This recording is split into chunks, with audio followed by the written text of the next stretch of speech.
The following is a Claibs online production. Lunch with Claibs and Joe on claibsonline.com. And a good afternoon to you, and a Merry Claibsmas to everybody, as I am Joe Roderick, joined alongside by Mike Claiborne. And Claibs, I got a little early Christmas gift in the mail. What do you think?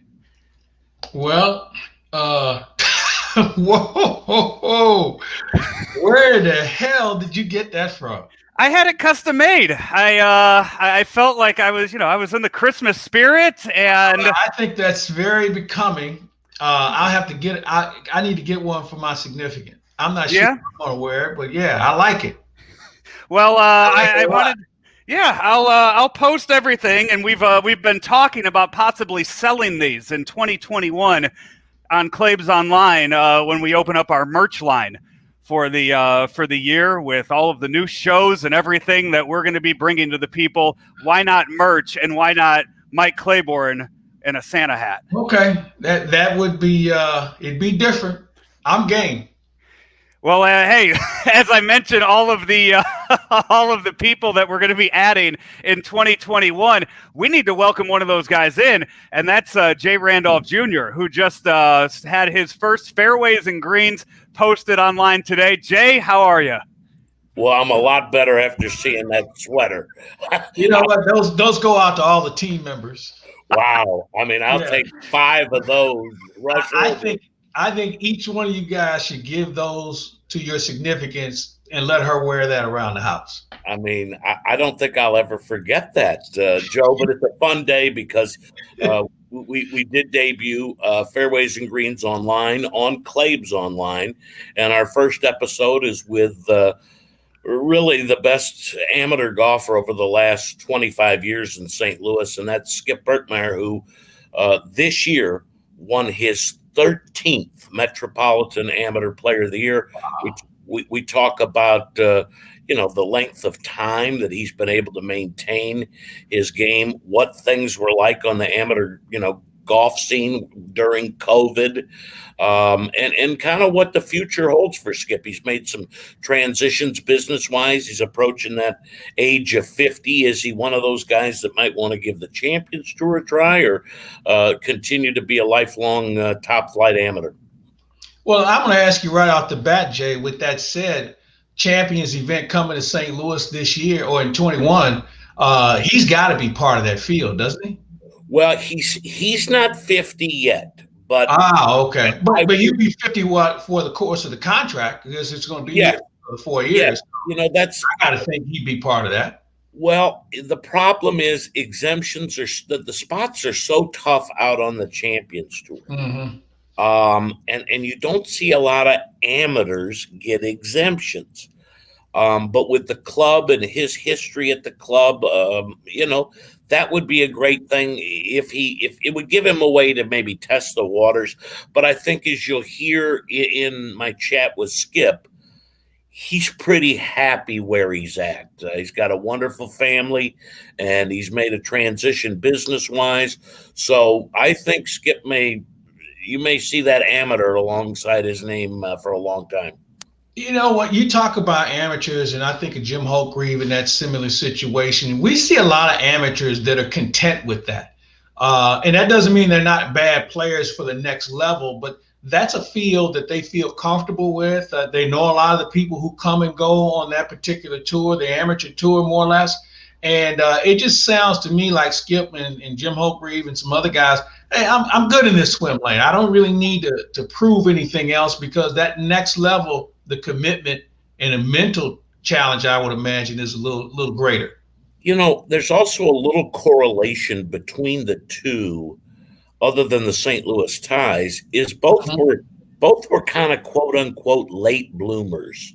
They weren't superstars as juniors or necessarily superstars in college, but as they got older and wiser and played more, they, in that 22, 23, 24 category, when Holtgreave started to play in Masters and U.S. Opens and Walker Cups, he started to cut his teeth. And, at that time, It's always been tough to get out on tour.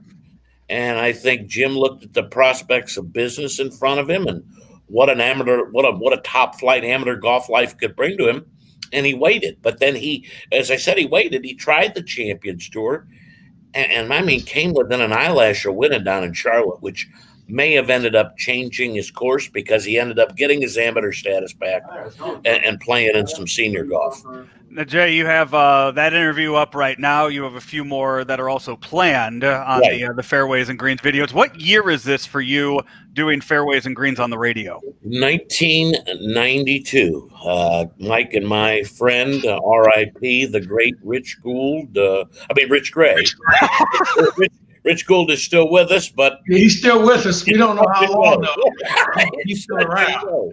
Rich Gray, who started the first all sports station, approached me in February of 92, and he said, "Why don't you do a golf show?" And I said, "What?"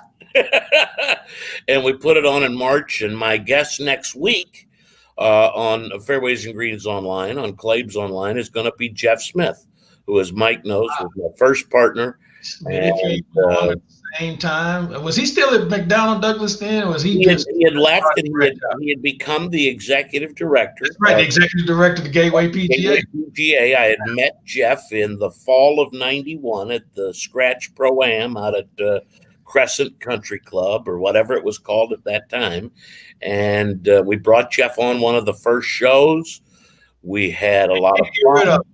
We had a lot of fun on the shows, and then we had media day at the PGA Championship with John Daly, and the rest is. That went well into the night, I might add, for some.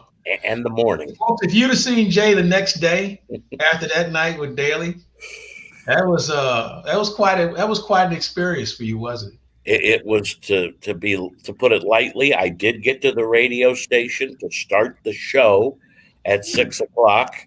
But at 6:30, when Rick Wallace, the Colonel, took the first break, he thought it'd be best that I'd go home. And it was best for everybody. One of these days, we'll have to get some of the surviving members of that infamous time in the first year of All Sports Radio. We even had a golf tournament on the radio. That's how experimental we were. Yep. It was Forest Park, wasn't it? It was Forest Park. It was Forest Park.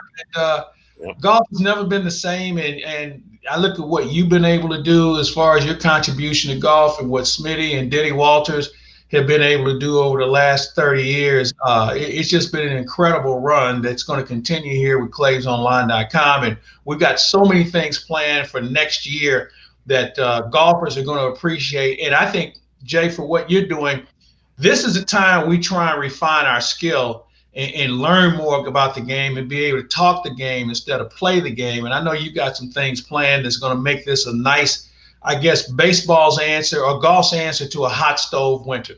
Yeah, well, we're gonna get Adam Betts involved, my friend from Family Golf Center, which I think is the leading learning place. And everybody's at a different skill level.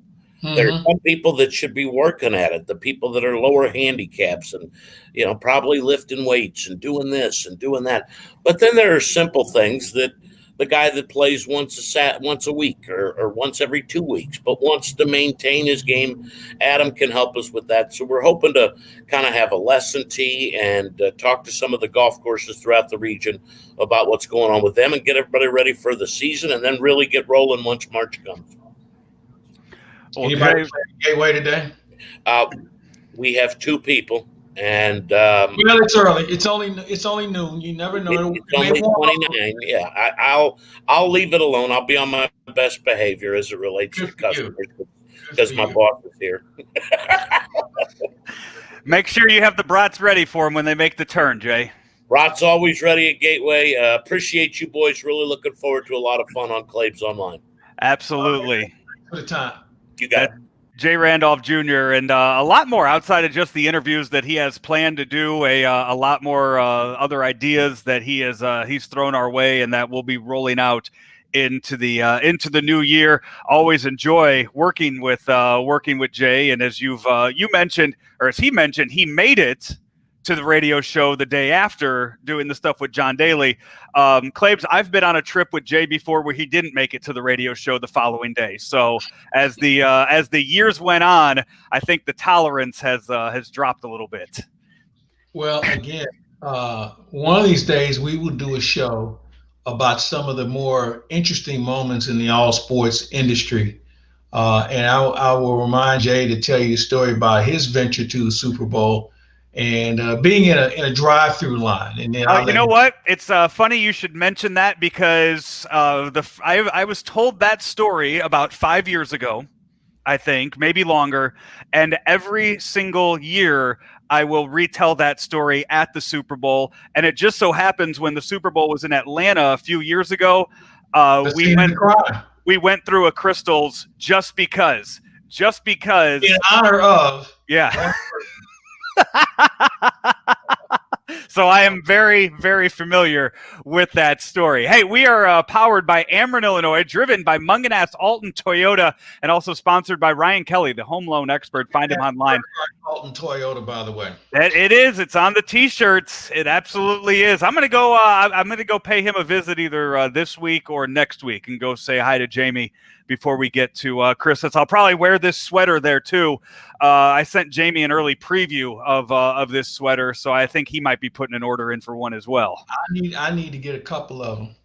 Well, I'll send you all the info. I got it saved. Yeah, we'll make that work. Hey, you talked about the golf version of the hot stove. Before we get it, I mean, we have a busy day when it comes to college sports and the NFL and everything else.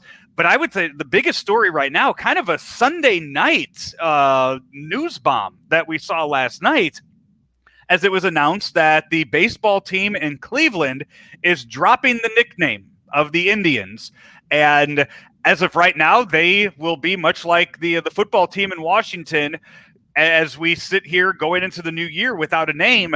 And it was mounting. I think there wasn't as much momentum behind it as there was in Washington with the NFL team. This one seemed to come as more of a surprise, I think, as far as the timing of it went. Oh, I agree. I think timing and then the surprise that came with it was something nobody saw coming. And I know some people thought maybe it was somebody had hacked the website. But, you know, it is something a long time in coming. I don't know how they're going to go about trying to come up with another name. Are they going to do some sort of fan involvement, or are they going to hire some PR firm to come up with something that's catchy? But I guess we'll wait and see. And I know the Redskins are on the clock. Oh, I'm sorry, the Washington Pro Football Team is on the clock as far as them coming up with a name as well. But you know what? For people who it doesn't affect, you know, I've read some people like, well, why we want to do that? You know, I'm going to always call them the Indians. Well, it doesn't affect you, you know, and if it did, you probably would have a different opinion about it. And that's where we have to get away from the selfish traditions that we've been able to establish and, you know, just pay attention to what's going on around us. And hopefully they'll come up with a name that everybody will be able to put their arms around. I have a feeling that if the fans get any kind of input behind it, I have a feeling they will become the Cleveland Spiders. That's my thought behind it. I think they go Cleveland Spiders. Okay. I have no idea where this is going, so I won't even start pulling out any names. I like the Rockers because of the Rock and Roll Hall of Fame. Yeah. Does that remind you too much of John Rocker? Which is another problem that baseball has incurred. So I don't know. I think it'll be fun to hear some of the ideas that will come up over the next few months, I'm sure. I don't think they'll unveil it before the season starts, unless they already have done it and maybe they want to beat somebody to the punch and saying that we're going to change the name because maybe they already have a uniform in place and maybe it may have leaked. And they wanted to be one step ahead of the posse on it. So who knows how this thing is going to unfold, but I just guess we'll have to stay tuned.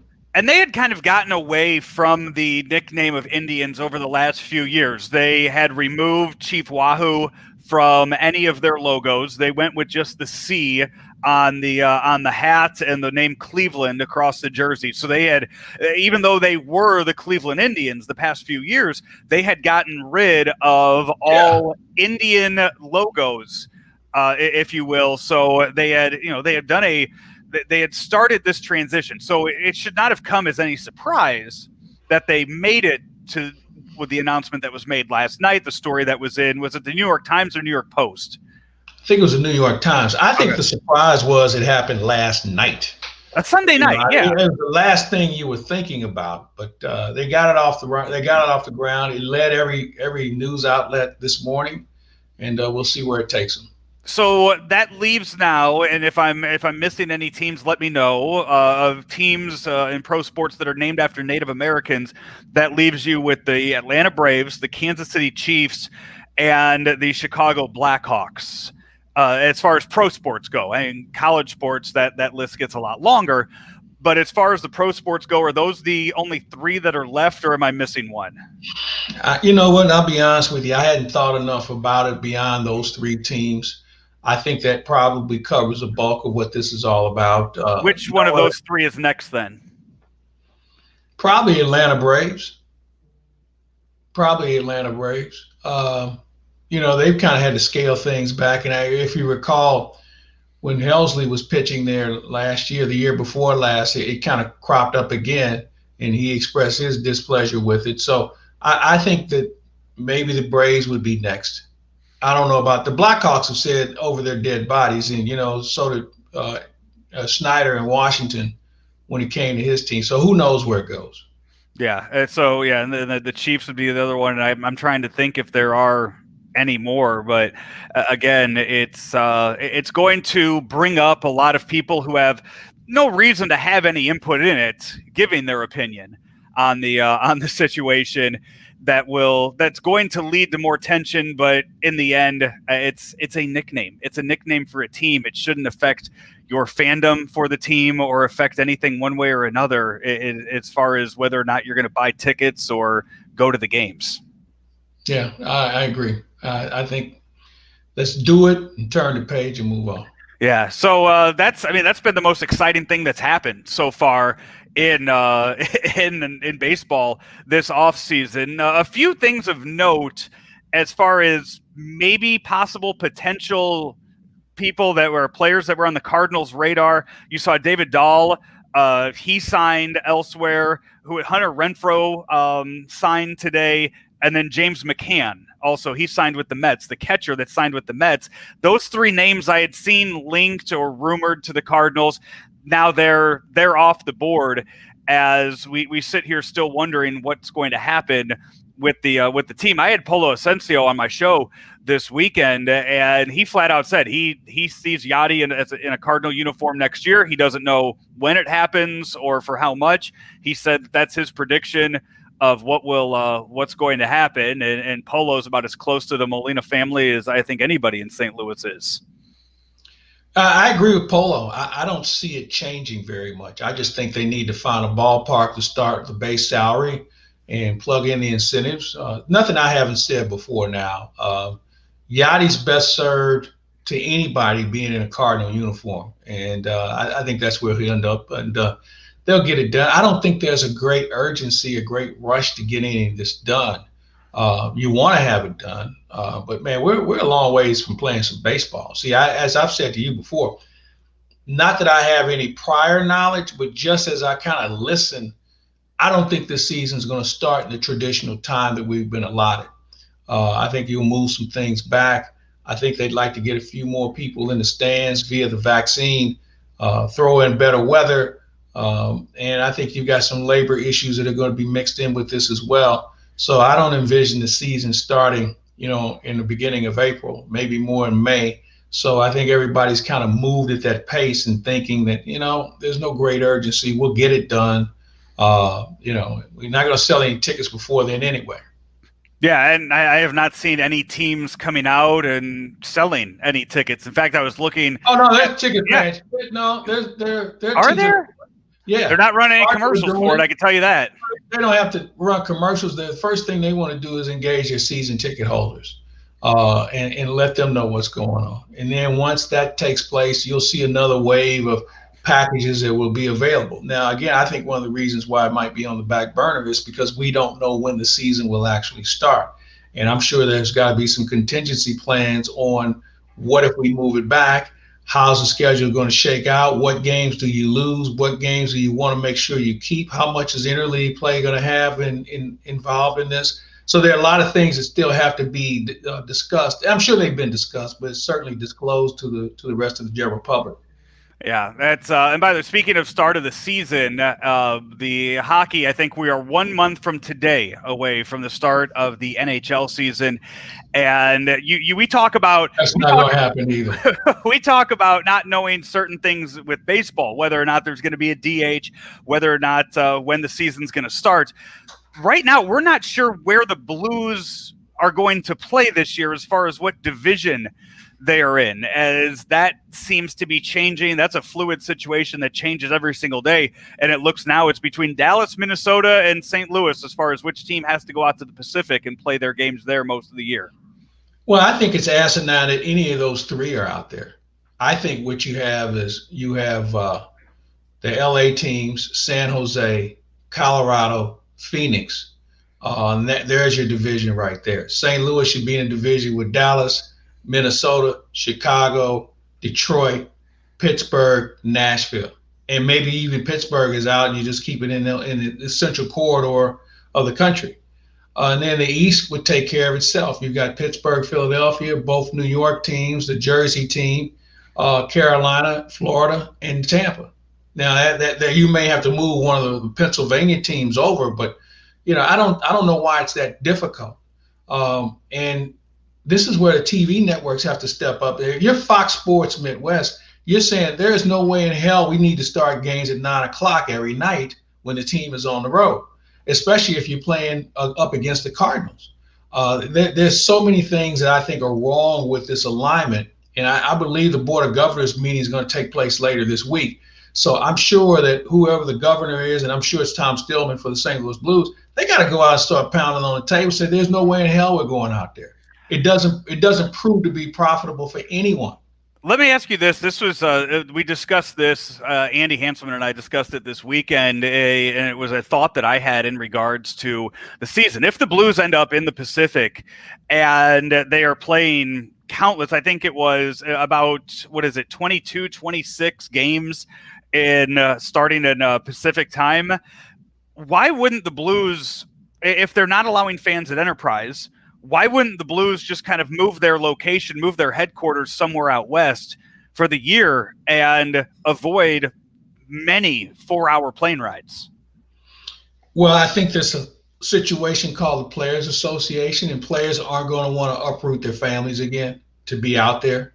I think you have other issues logistically that would become a problem.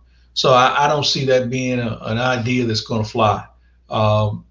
The best thing for the Blues to do is just convince people that this is not going to work. And here's the best reason why.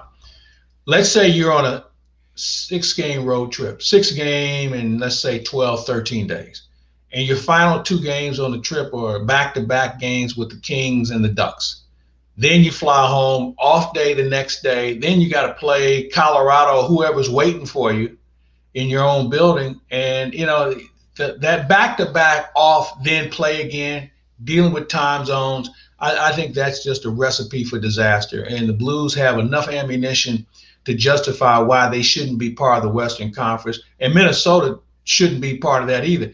The one team that might, and they're kind of like in no man's land, and that would be Dallas. But I think when you look at Colorado, the 2 LA teams, San Jose, Arizona, that's Vegas. 5 teams in Vegas. That's 6 teams right there. There's your Pacific Division. Your Central is Dallas, St. Louis, Minnesota, Chicago, Detroit, Nashville, Columbus. There's your 6 right there. So now we've got we got 12 you're teams. Throwing 6 teams. Yeah, you're throwing 6 teams in there and making something out of that, which just make it work. It's last year, the way last year ended. It really isn't that hard. Yeah, the way last year ended and you had to go into the postseason was so unconventional, and we know this season's already going to be that way with a shortened year. It's, just kind of throw all the rules out the window with that. One team you feel for is Vancouver. with just the Canadian only division that they're going to be in, they have a lot of traveling that they're going to be doing, not being close at all to many teams. Vancouver leads professional sports in travel miles. I don't know if you know that or not, and they've always done that. As a matter of fact, Vancouver was one of the first organizations in pro sports to come up with sleep studies and find different methods in being able to give their athletes the best opportunity to compete. So for Vancouver, this isn't asking too much. You got to remember, this is a team that would have to travel to Florida. But they've always led pro sports in most miles traveled in the course of a sports season. So it doesn't affect them as much as you might think. You are watching Lunch with Claibs and Joe here on ClaibsOnline.com, powered by Ameren, Illinois, and driven by Mungenast Alton Toyota, Mungenast St. Louis Acura, and sponsored by Ryan Kelly. It's been a tough year on most folks, and let's be honest, it's probably been the hardest on members of our military, the brave men and women who sacrifice so much for this great nation. At Hero.Loan, we are always looking for ways to support members of our military, both active service members and retired veterans. We ruck in the desert every year at White Sands for the Bataan Memorial Death March. We're always looking for ways to help in the fight against PTSD. And we sponsor some pretty cool military events throughout the year. This year for Veterans Day, we really wanted to do something special. We wanted to find a way to take care of some of our heroes through the holiday season. And we created the Christmas for Veteran giveaway. It's pretty simple. Go online and visit christmasforveterans.com and nominate an active member of the military or retired veterans. And you can even nominate yourself. In a few short words, tell us why he or she deserves to win. On November 15th, we will go live on Hero.Loan's Facebook page. 3 winners will each win a $1,000 American Express gift card. Use it to buy presents. Use it for holiday travel. Use it for whatever you like. We just hope that it makes the holidays a little bit better. Just visit christmasforveterans.com.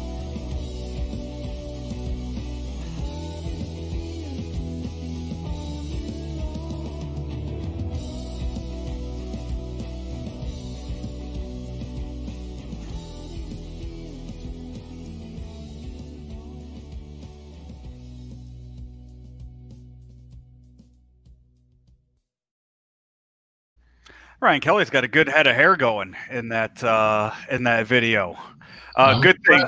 Good things going on over there at the homeloanexpert.com. Check them out online at the homeloanexpert.com. So as I said at the beginning of the show, so much college sports to talk about, not only with on football, also in basketball. But let's start with basketball. I don't think we expected things to get started as fast as they have for Mizzou, Illinois, and for SLU, as this weekend bragging rights kind of snuck up on us, and Mizzou knocks off Illinois the same week that Illinois knocks off Duke at Cameron Indoor Stadium. For the first time in a long time, Claibs, we have 3 legit college basketball teams in the region. Yeah, I would agree with you. But in all honesty, I'm not sure where the surprise is because St. Louis U, I think most people thought they were going to compete well.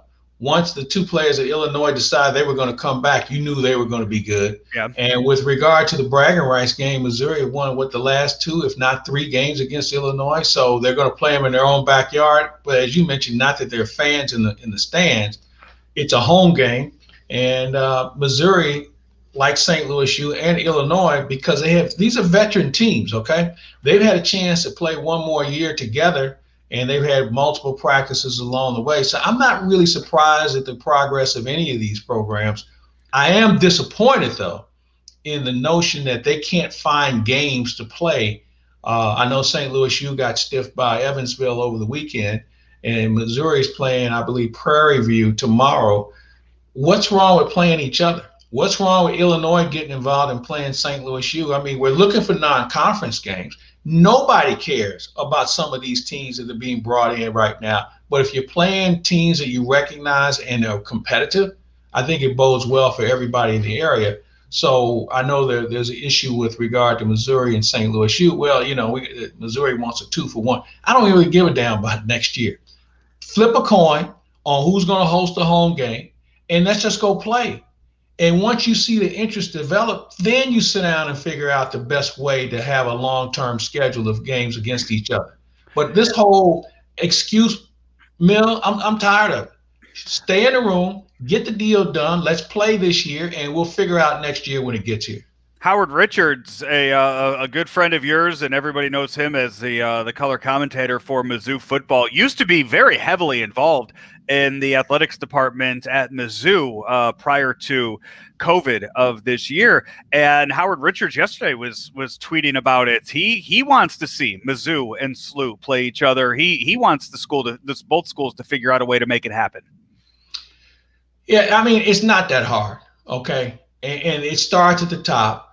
The presidents need to get on the athletic directors, and the athletic directors need to let the coaches know we're going to take this game. Period. That's all it needs to be done. We don't need to hear people making excuses. Just make the deal and let's just go play. Okay, yeah, it's not that hard. The current AP rankings, by the way, SLU is not in the top 25. If you look at the receiving votes, SLU is 27th. Illinois is currently ranked at where did they go in this? Illinois ranked at should say they were ranked at 6. I'm trying to find where the updated. No, it doesn't make a difference. The only reason I'm bringing it up. Conference teams. The only reason I'm bringing it up is that all 3 teams have not been ranked at the same time since I believe 1994. So that's the only reason I'm bringing it up is that we are in that many times all 3 teams have made the tournament, but it has been a very, very long time since all 3 teams have made the top 25 during the year. Here's my question. Being ranked at this time of the year compared to, let's say, February. Doesn't matter. Yeah, it matters in February. No, then I'm just talking about now. It doesn't. I'm just throwing it out there. I'm not. See that. There's 2 things you can get me worked up on. Preseason rank. There's 3 things: preseason rankings, early season rankings, and the Heisman Trophy candidate. Those 3 things are the biggest farces we have in college sports, aside from the NCAA itself. Nobody cares about rankings. How do you rank teams that haven't played? Then we talk about the Heisman Trophy. Just say this is for the best quarterback or the best offensive guy in the game, because there have been defensive players that deserve to be Heisman Trophy winners that weren't. And I just think it's a popularity contest. And I remember there was a time when SID, sports information directors, would get bonuses if they could get their guy's name out there. So I think it's the biggest crock going. And the voters have been duped into just looking at numbers and not paying attention to the player. They never look at guys on defense. So I don't really have much use for that particular award. And I certainly don't have use for early season polling. Before we move on to college football, over the weekend, a scary moment in the Florida game. One of their stars, Keontae Johnson, collapsed during a timeout in the huddle and had to be stretchered to the hospital, where he still remains in critical but stable condition. Keontae had COVID-19 over the summer, and this just shows you that this is what is he, 21-year-old, probably when you talk about being in health and peak physical condition, playing college basketball for a school like Florida, and the effects of COVID-19 are still with him several months later. I mean, you're talking 5-6 months later, to the fact that he collapsed during a basketball game and is still in critical condition. This isn't just the flu. This is something that has stayed within his body and has greatly affected a young man with a very bright future. Well, I think it just goes to say that while we just don't have enough information on what COVID can do, because it strikes people differently, we need to step back and take a bigger look at this whole picture. You mentioned he already had it, and it affects people differently. And what happens next, we don't know. I know at one point, and this is one of the reasons why the Big Ten didn't want to play football, because they had 40 people who had tested positive who had heart inflammation issues. And they were very cognizant of that, and they wanted to move it back to get more information, but we had too many people who wanted to cash a check. And I get both sides of it, okay? I think that greed kind of supersedes reality in this case. And it's one of those deals where when people start dropping dead or people have to retire because they can't play anymore because of this particular issue, then we're going to have to start paying closer attention to it. Let's keep our fingers crossed that this young man comes through this safely. And if he ever dribbles another ball again, that's great. But if he doesn't, I think he'd rather have his life than another game. There's an NBA player right now, Mo Bamba, who had it last year, who still has not been cleared to play. I believe with the Orlando Magic is who he's with. But you're talking about another 22-year-old kid, 7-footer with a really bright future ahead of him in the NBA, and cannot be cleared to play due to symptoms that he still has from COVID. Yeah, and we're going to see more of it. And, I really felt like, to switch sports, I really felt it affected Lane Thomas more than a lot of players. Lane Thomas wasn't even half the player he was before he was stricken with COVID.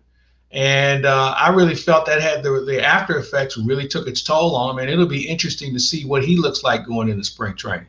Yeah, as we move to another sport with this college football, as we roll on here, lunch with Claibs and Joe. The Big Ten, big weekend for them. Where do you want to start with that? Do you want to go Ohio State? Do you want to go Lovie Smith? Where do you want to go with this? Well, the Lovie Smith thing was going to happen. Do you think he should have gotten another year, though? Should he have gotten another year with everything that happened? I didn't see enough improvement. And granted, to get another year would have been cool, but I think from a fan standpoint, I think they become pretty apathetic about what Illinois football was all about. And I just didn't see enough improvement. He's a good man and a good coach.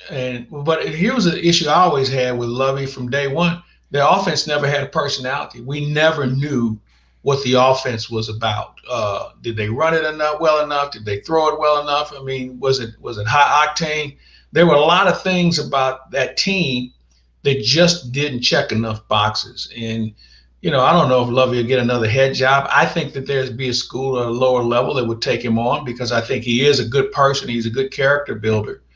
But in that situation in Illinois, I just think it probably time had just run out on him. With regard to the Big Ten, the Big Ten was like stuck in no man's land. They waited until the last minute to try and start a season. They didn't give themselves enough leeway as far as makeup games were concerned, and now they're paying the price for it. Ohio State claims that they're one of the top 4 teams in the country. I don't know if they are or not because they haven't played anybody. The other teams that are in the hunt can all lay claim to having a competitive schedule. Ohio State can't. They have a lot of names that people recognize, but at the end of the day, they haven't really been on the field with enough good teams to justify them having a higher ranking than, let's say, a Texas A&M or Florida or some other schools that have gone out proving it on the field. With Lovie Smith being fired, that makes a handful of Power 5 jobs that are open right now. With Illinois being open, they joined Vanderbilt as another job. Vanderbilt's already got a coach. They got a coach today. Who they hired? They're going to get the defensive coordinator, Clark Lee from Notre Dame. I hadn't seen that yet, but you also have that's going to happen.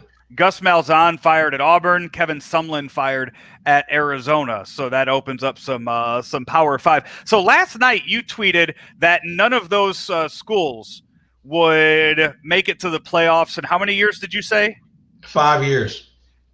I would agree. I mean, Vanderbilt, I agree. Illinois, I agree. Arizona, I agree. Auburn being Auburn in the SEC, on that side of the SEC, if they find a coach that can help them run the table in 2 to 3 years, I mean, we've seen it before. Auburn definitely has a chance of being there. It all depends on who they hire and where they go with that. But Auburn definitely has a chance of being in the playoffs within 5 years. You want to make a wager on that one? I need to see who they hire first. You call your shot. You tell me who they hire. It ain't gonna happen. I don't know. I'll also throw into that too. Michigan will probably have an opening here soon. And depending on who they hire, Michigan, I think, also has that pedigree from not recently, definitely not recently, but Michigan has that pedigree for where they could run the table, they can recruit players to come there and do that, but they have to eventually beat Ohio State at some point. And so far they haven't been able to. Ohio State has such a jump on them. You look at the rest of the Big Ten. Indiana made a presence. Now, can Indiana hold on? I don't know. Wisconsin kind of stepped back a little bit, and Nebraska is nothing what they used to compared to what they used to be. So that conference is kind of wide open after Ohio State. So who knows where that takes them? But it's going to take 2 or 3 years just to be in that position. Michigan, if you listen to Harbaugh, his team was better than the Detroit Lions as far as players were concerned. So is it they overranked the players, or the coaching wasn't good enough to coach up the players? I don't know. But I know this, they haven't lived up to anybody's expectations if you're a Michigan man. Which NFL team is Harbaugh going to go to after he gets fired? I don't think Harbaugh is going to get an NFL job. I think the NFL is at a crossroads where they're going to have to start looking outside of the retread coaches. There's a lot of good young coaches out there right now. And I know everybody talks about Bieniemy, and all of a sudden here's Brian Schottenheimer. I knew Schottenheimer when he was here. Wasn't impressed with him here as an assistant, nor as an offensive coordinator. So, but his name is now out there. But, you got Saleh out there in San Francisco. There's a lot of people that are worthy of a legitimate shot if they have a good front office around them. Now, the one organization I think is going to be intriguing will be Atlanta. And you're starting to hear Louis Riddick, starting to hear his name, and you're starting to hear Eric Bieniemy's name along with Louis Riddick going to Atlanta. That would be an interesting combination. And I think that whoever these teams who hire coaches, you better look at the front office first. Let's take a look at the general manager and how they drafted, because that's one of the reasons where the reason they fired the coach is they didn't do a good enough job of getting enough good players in there. So I think now more in the NFL than any other, I don't fire just the coach. I get rid of the general manager too, if that's the case. And we've seen it once, or we've seen it a couple of times so far. We've seen it in Atlanta and we've seen it in Detroit. You're going to see that a little bit more, I think, because I think now you get one coach you can hire. If it doesn't work, now we're going to start looking at your situation. I think with jobs open in Michigan, with the Detroit Lions, with the Bears potentially opening up, and a place like the New York Jets, I think that Harbaugh's name will come up quite a bit. Why? He led an NFL team to the Super Bowl when he was with the 49ers. Coming back, I think he will get that second opportunity to coach in the NFL. Okay. And he has ties to the state of Michigan. He has ties to the Chicago Bears. And I think the state of Michigan has probably had enough of him. Okay. I think the state of Michigan has probably had all they can stand of Jim Harbaugh at this point, pro or college. The Chicago thing, they don't have enough good players, period. I mean, they're still trying to recover from drafting Mitchell Trubisky. So, Did you know he has a higher winning percentage than Deshaun Watson? Everybody wants to compare Deshaun Watson to Mitchell Trubisky because that's who they went over. Trubisky actually has a higher winning percentage than Watson, which is crazy because Watson is clearly a better quarterback. So you just touched on it. You said winning percentage like he actually won the games. See, and this is one of the greatest misnomers in pro football, where we start pinning individual accomplishments solely on the quarterback. I haven't heard how many games the left tackle won. And I got news for you. If you don't have a good one, your quarterback won't have such a higher winning percentage. For alleged team sport, we always want to peel off that layer and circle it around the quarterback when there are 10 other people responsible for his success. So I look at the individual's performance and what he's able to do. And if he's really good, then the team will actually have an opportunity to play well. Now, and when you look at Deshaun Watson, there's so many distractions that surround him and that organization, whether it's making a mistake with Clowney, whether it's trading off other good players over the last couple of years because Bill O'Brien was head coach and general manager at the same time. Bad idea. There are too many things that are underlying issues that when you start talking winning percentage, it doesn't really validate the player's accomplishments. Final 5 minutes here of the show before we get out of here. Staying with the NFL, we did have a few teams clinch playoff spots yesterday. The Pittsburgh Steelers, even though they lost, they clinched a playoff spot in the AFC, but they lost ground as far as having that home field advantage and that first round bye by losing last night to the Bills. The Bills, with that win, have clinched the AFC East, which means for the first time in 17 years, not 17, is it 17 years? Or yeah, 12, I think you're pretty close. 12 years, 2008, I think, the year Tom Brady tore his ACL. It's been a very, very long time since the Patriots have not only won the AFC East, but made the playoffs, and the Patriots will not make the playoffs this year with the Bills' victory last night. So that's pretty outstanding that their run has finally come to an end. The same year, too, in the NBA, the Spurs postseason run also came to the end when you look at great franchises in sports. Yeah, I wonder who would fill that void in baseball and the NHL as far as long runs. I mean, because they're a little bit more unstable as far as the fluidity of teams that always find. I guess the Dodgers would be one. Dodgers probably have the longest run. Yeah. The Yankees missed it a few years ago. I was going to say they have. So I would say the Dodgers, as far as consecutive seasons, would be leading that. And the NHL, God, it's so hard with 16 teams making it every year. That Pittsburgh be one, but Pittsburgh didn't even get in this year, did they? No, they didn't get in. I thought they did, and then they lost in the first round. It was all a blur, man. It was all right. A blur. I don't remember who was in the play-in games or what have you for that, but I don't know. Hey, good game tonight, though. The last night's game, which, by the way, I had to watch last night's Sunday Night Football game on Universo 410 on DirecTV. I had to watch it. And I got a better idea for you. Yeah. You can go to Best Buy, get your TV antenna, plug it in, and you can watch it with all the rigmarole. You can watch it in English. I could have watched it on my phone if I wanted to, but it was just there. I put it on. It's like $29 if that much. You plug it in the back of your TV. God, if you're paying $29 for an antenna. I think it may be less than that. It should be. You should be finding an antenna for like $10 at Walmart. Maybe so. I'm just making a suggestion. Get an antenna. But that's for the second week in a row. I watched it in Spanish. I gotta be honest with you. I don't really miss Channel 5. I mean, I've got friends over there that I miss, but I mean, it just came to belief that there's so few programs on NBC I actually watch, other than the football game, and of course I'll watch some of my friends on TV. But in the rest of it, I can do without. I miss seeing, looking at what Rennie's wearing in the morning. That's one thing I'd always check in on to see if the tie matched the pocket square in the morning, and then Sunday Night Football. So those are two things I'm missing right now. But tonight, last night's game, Steelers and Bills. Tonight you have Browns and the Ravens. So a scuffle there. For a Monday night game too, it's really rare when you get a really, really good Monday Night Football game, and that's what you're getting tonight. And I'll have to check in on how the picks are doing when we do that tomorrow. The picks this weekend. I have to go back and look.